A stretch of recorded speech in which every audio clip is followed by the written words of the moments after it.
Ang topic po natin ngayon tungkol sa morning high blood pressure, tungkol din sa high blood, kung anong gagawin kung may high blood po kayo, and how to lower your BP the natural way.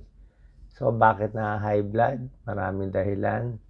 Masyado maalat kumain, tumataba, o namamana. Pwede namamana natin sa magulang. Maganda meron din tayo pang check ng blood pressure. Yung mga digital BP, parang ganito. Meron ako mga digital BP dito. Accurate na rin yon. Minsan kasi po, tumataas yung blood pressure natin sa umaga. Kaya dapat i-monitor nyo blood pressure nyo umaga, tanghali, gabi. Very common to sa umaga kasi sa umaga, bagong gising, nai-stress. Kaya ingat tayo sa umaga, baka doon tayo ma-stroke o ma-heart attack. Ayaw po natin yon.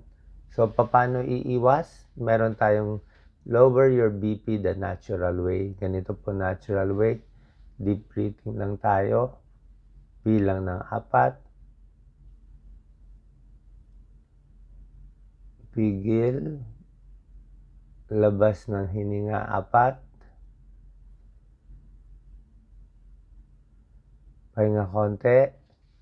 Tapos hinga naman. Ang secret, malalim na hinga at mabagal. Gawin nyo siguro mga 2 minutes. Tapos, mamaya after 5 minutes, check nyo blood pressure nyo. Tingnan nyo, malamang bumaba na konti. Pero syempre, meron talaga tayong gamot sa high blood. Diba? Minsan kailangan, anong gamot ang nire-recommend ko? Lagi ko nga tinuturo, shortcut na lang natin yung amlodipine. Tinatake ko rin yan. Amlodipine, ang dose niya, merong 5 mg, merong 10 mg. Yung sa akin, yung 5 mg, hahatiin ko pa yon, merong 2.5 mg. So, depende sa taas ng blood pressure. Kaya umiinom nun. Tapos, meron din ibang gamot. Pwede rin yung losartan. Okay, losartan, maganda rin. 50 mg o 100 mg.